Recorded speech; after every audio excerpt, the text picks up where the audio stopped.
Hello friends, welcome back to my channel. And इस video series में हम लोग एनडीए के प्रीवियस ईयर के बायोलॉजी के क्वेश्चन को सॉल्व करेंगे जो ह्यूमन सिस्टम 2 चैप्टर से है।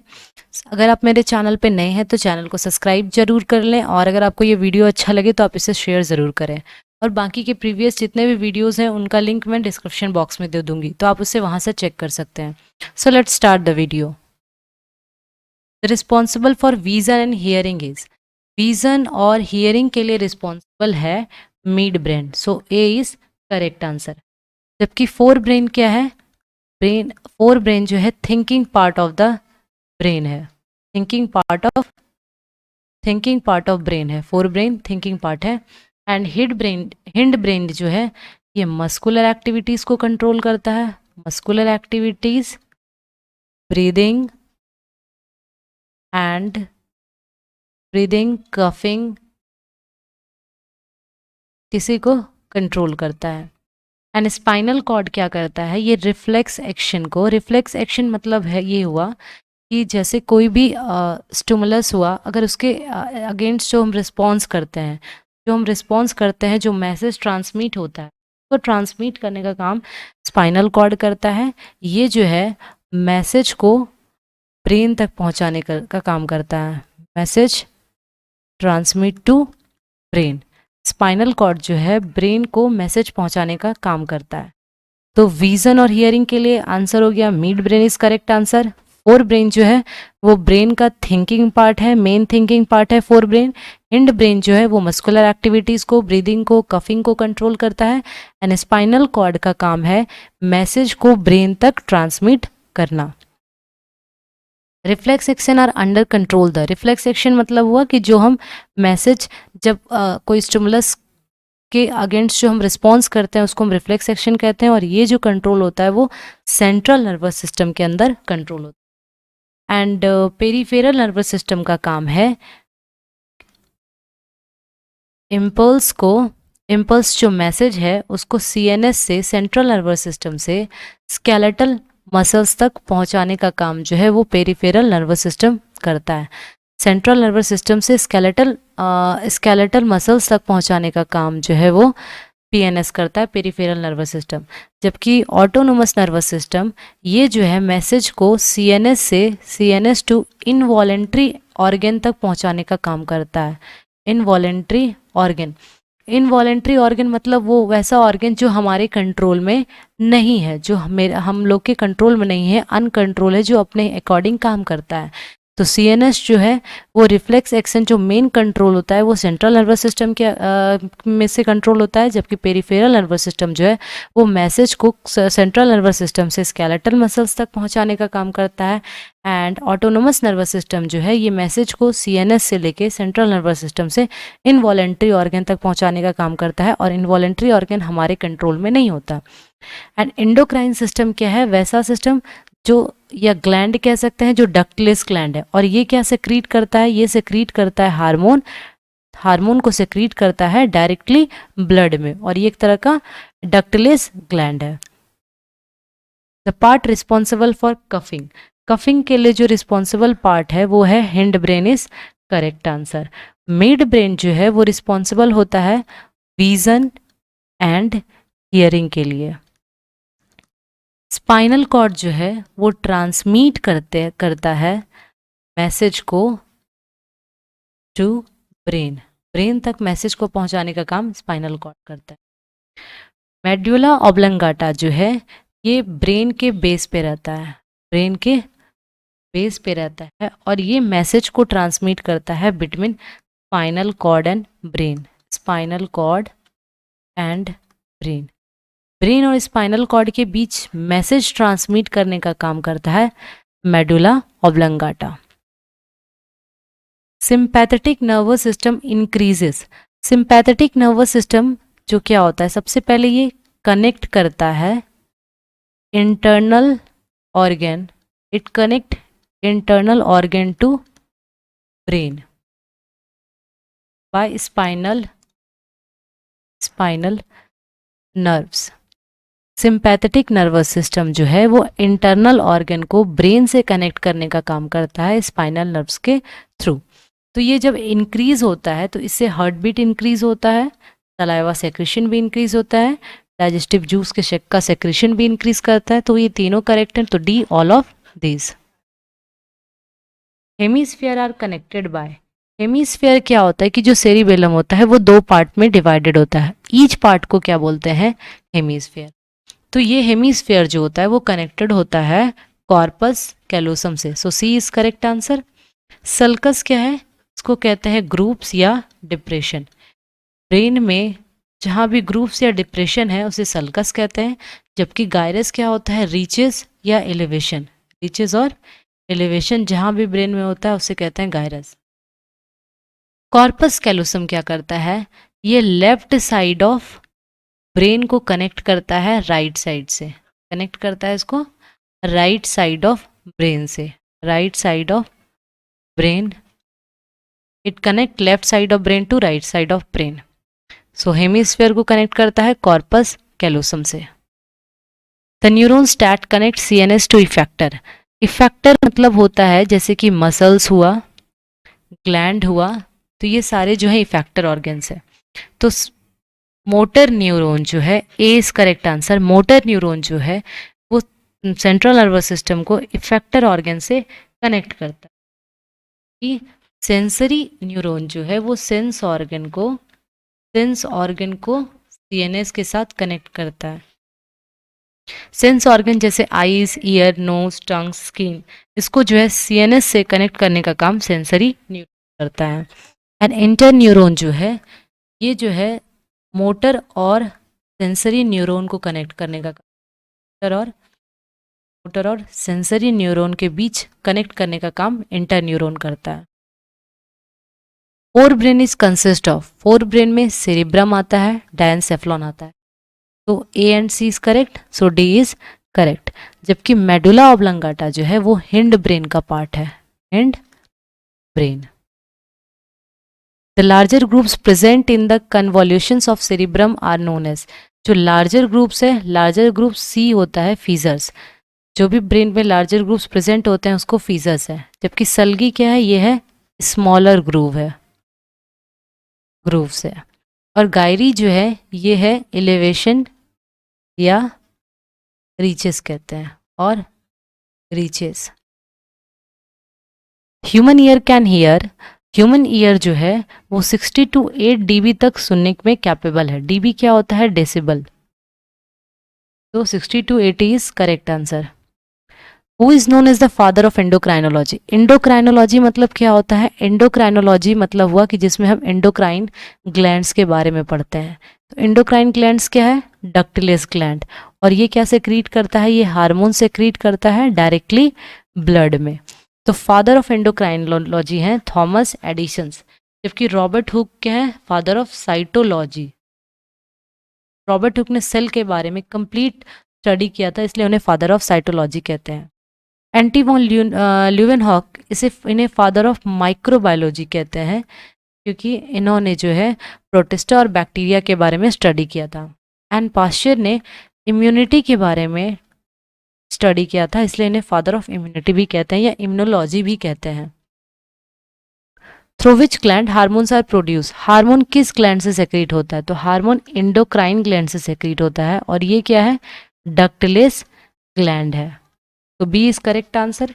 जबकि एक्सोक्राइन ग्लैंड जो है ये कौन सा ग्लैंड है, ये है डक्ट,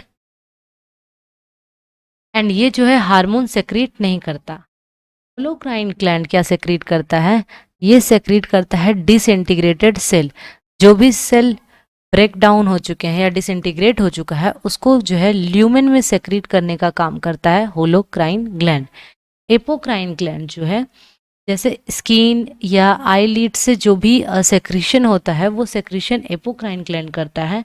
एग्जाम्पल में जैसे कि हो गया स्वीट ग्लैंड, तो ये जो है एपोक्राइन ग्लैंड है। Which of the following is correct for endocrine gland, endocrine gland क्या है, तो ये है एक डक्टलेस ग्लैंड है and pour their secretion into blood, और ये डायरेक्टली क्या करता है, ब्लड में सेक्रेशन करता है। So A and C is correct answer, so D is correct answer. And non ductless gland क्या है? तो नॉन डक्टिलिस ग्लैंड है exocrine gland. Which of the following is not an endocrine gland? इसमें से कौन सा ग्लैंड जो है वो एंडोक्राइन ग्लैंड नहीं है?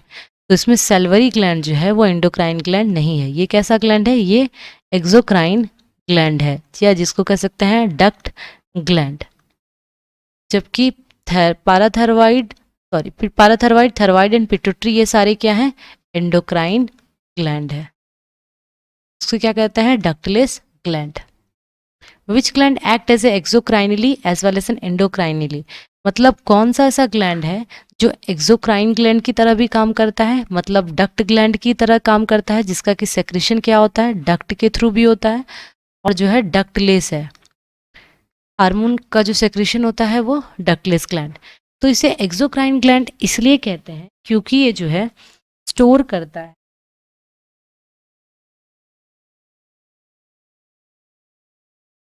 एक्सोक्राइन ग्लैंड कि इसके पास हार्मोन डक्ट नहीं होता, नॉट स्टोर हार्मोन। ये जो है ये हार्मोन को स्टोर नहीं करता, इसके पास डक्ट नहीं होता हार्मोन को स्टोर करने के लिए, जबकि इसके पास डक्ट होता है पैनक्रिएटिक जूस को स्टोर करने के लिए। तो इसलिए क्या कहता है? एक्सोक्राइन ग्लैंड और endocrine gland. So A is correct answer. Sebaceous gland क्या है? सिबेसियस ग्लैंड जो है वो एक्सोक्राइन ग्लैंड है, जबकि थायराइड ग्लैंड है, थायराइड जो है वो एंडोक्राइन ग्लैंड है। So A is correct answer. Which gland is known as master endocrine gland? Master endocrine gland pituitary को कहते हैं। इसे मास्टर एंडोक्राइन ग्लैंड इसलिए कहते हैं क्योंकि पिट्यूटरी ग्लैंड जो है बाकी जितने भी बॉडी में ग्लैंड्स है उसके सेक्रेशन को कंट्रोल करता है। So A is correct answer. Pituitary gland is the master endocrine gland. Which of the following is concern with diabetes insipidus? Diabetes insipidus कैसे होता है? जब सॉल्ट एंड वाटर इम्बैलेंस हो जाता है बॉडी में, तो इसको कहते हैं डायबिटीज इंसिपिडस। इसमें जो होता है यूरिनेशन, हेवी यूरिनेशन होता है, हेवी यूरिनेशन होता है, और इंटेंस थ्रस्ट, मतलब बहुत ज़्यादा प्यास लगती है। और ये जो होता है एडीएच के डिफिशियंसी से, एडीएच मतलब क्या हुआ? Anti diuretic hormone, anti diuretic hormone की डिफिशियंसी से ऐसा होता है। तो ये तो करेक्ट होगा। पिट्यूटरी न्यूरोहाइपोफाइसिस, पिट्यूटरी न्यूरोहाइपोफाइसिस को कहते हैं पोस्टीरियर पिट्यूटरी भी कहते हैं, पोस्टीरियर पिट्यूटरी। और ये जो है दो हार्मोन सेक्रेट करता है, एक एडीएच सेक्रेट करता है, दूसरा ऑक्सीटोसिन सेक्रेट करता है। तो डायबिटीज इंसिपिडस जो है तो वो एडीएच डिफिशियंसी से भी कंसर्न है और पिट्यूटरी न्यूरोहाइपोफाइसिस से, क्योंकि एडीएच जो है सेक्रेट होता है पोस्टीरियर पिट्यूटरी न्यूरोहाइपोफाइसिस से, इसलिए C is the correct answer, both A and B. Diabetes mellitus is concern with hormone. Diabetes mellitus होता है कि जब बॉडी जो है प्रॉपर अमाउंट में इंसुलिन प्रोड्यूस नहीं कर सकता है, या बॉडी जो है इंसुलिन के अगेंस्ट जो है अगर वो रिस्पॉन्स नहीं करता, तो इसकी वजह से क्या होता है? डायबिटीज मेलाइटस होता है। तो करेक्ट आंसर जो होगा वो होगा पैनक्रियास, क्योंकि इंसुलिन का जो सेक्रेशन होता है वो बीटा सेल ऑफ लैंगरहैंस, जो कि पैनक्रियास का सेल है, इससे जो है इंसुलिन का सेक्रेशन होता है। इसलिए डायबिटीज मेलाइटस जो है वो कंसर्न करता है किससे? पैनक्रियास से। थायरोक्सिन हार्मोन जो है वो थायराइड ग्लैंड से सेक्रेट होता है, एंड पिट्यूटरी ग्लैंड से जो है एफएसएच, एलएच, ये सारे हार्मोन से सेक्रेट होते हैं। Hormone insulin is secreted bye, insulin hormone जो है वो सेक्रेट होता है बीटा सेल ऑफ लैंगरहैंस से, जो किसका सेल है? पैनक्रियास का। हाइपोथैलेमस सेक्रेट करता है CH, corticotropic releasing hormone, growth hormone, thyroid releasing hormone, thyroid releasing hormone, जबकि पिट्यूटरी से सेक्रेट होता है TSH, thyroid stimulating hormone, FSH, LH, oxytocin, ADH, ये सारे हार्मोन जो है वो पिट्यूटरी से। थाइमस से जो होता है वो थाइमीन हार्मोन सेक्रेट, एंड ये जो है टी सेल के, जो टी लिम्फोसाइट सेल है जो डिजीज के अगेंस्ट डिजीज के अगेंस्ट जो फाइट करता है उसके डेवलपमेंट में ये, तो इंसुलिन जो है वो सेक्रेट होता है बीटा सेल ऑफ लैंगरहैंस जो पेनक्रियास का सेल है। Hyposecretion of which gland in children leads to cretinism. Hyposecretion मतलब होता है कि जब किसी भी हार्मोन का सेक्रेशन क्या हो, वो लो हो जाए, तो उसे कहते हैं हाइपोसेक्रेशन। तो क्रिट है, इसमें क्या होता है, physical and mental retardation. Physical and mental retardation, physical and mental retardation मतलब ये हुआ कि फिजिकली और मेंटली डेवलपमेंट नहीं होता है, और ये जो होता है आयोडीन की डिफिशियंसी से होता है, आयोडीन और थायराइड हार्मोन की डिफिशियंसी से होता है, थायराइड हार्मोन की deficiency. D is the correct answer. Parathyroid क्या करता है, ये मेंटेन करता है कैल्शियम लेवल को, कैल्शियम लेवल को मेंटेन करता है। एंड पीनियल ग्लैंड जो है ये सेक्रीट करता है hormone melatonin, serotonin, adrenoglomerulotropin hormone secrete करता है, और ये जो मेंटेन करता है वो स्लीप वेक साइकिल को जो है वो मेंटेन करता है, स्लीप एंड वेकफुलनेस साइकिल को ये मेंटेन करता है। थाइमस जो है, थाइमस सेक्रीट करता है थाइमीन हार्मोन, जो क्या करता है T cell, T lymphocyte cell के डेवलपमेंट में हेल्प करता है, जिससे जो कि फाइट करता है डिजीज के against. The male sex hormone is called, male sex hormone को कहते हैं testosterone. D is correct answer.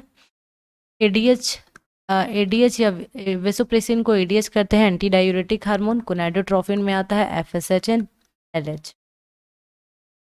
Deficiency of iodine in food और वाटर, अगर फूड और वाटर में आयोडीन की डिफिशियंसी होती है तो उससे क्या होता है, सिंपल गोइट्री, सिंपल गोइट्री होता है। इसमें क्या होता है, एनलार्जमेंट होता है थायराइड ग्लैंड का, एनलार्जमेंट ग्लैंड। कलर ब्लाइंडनेस जो होता है वो विटामिन ए की डिफिशियंसी से। ऑप्थेल्मिक गोइट्री जो है ये एक नर्वस सिस्टम से रिलेटेड, सो आयोडीन की डिफिशियंसी से सिंपल गोइट्री होता है, is correct answer. Diabetes mellitus is the result of under secretion. Diabetes mellitus जो होता है वो इंसुलिन के कम सेक्रीट होने से, या इंसुलिन बॉडी अगर इंसुलिन के अगेंस्ट रिस्पॉन्स नहीं करता है तो उससे क्या होता है, डायबिटीज मेलाइटस होता है। तो A is the correct answer, जो बीटा सेल ऑफ लैंगरहैंस से सेक्रीट होता है। Which cell of testis secrete testosterone, testosterone जो होता है वो सेक्रीट होता है लीडिंग सेल्स, जबकि सर्टोली सेल सेक्रीट करता है इनिबिन, इनिबिन सेक्रीट करता है। और ये इनिबिन जो है वो एफएसएच को क्या करता है, एफएसएच सेक्रेशन को क्या करता है, इनिबिट करता है, उसको रोकता है।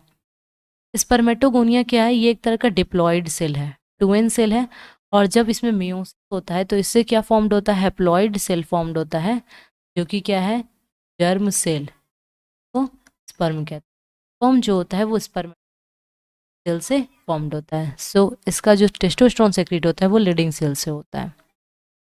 तो thank you for watching this video. अगर आपको ये वीडियो अच्छा लगे तो इसको शेयर ज़रूर करें, अगर कहीं कुछ समझ में ना आए तो कमेंट सेक्शन में ज़रूर लिखें। तो thank you and keep watching, stay tuned.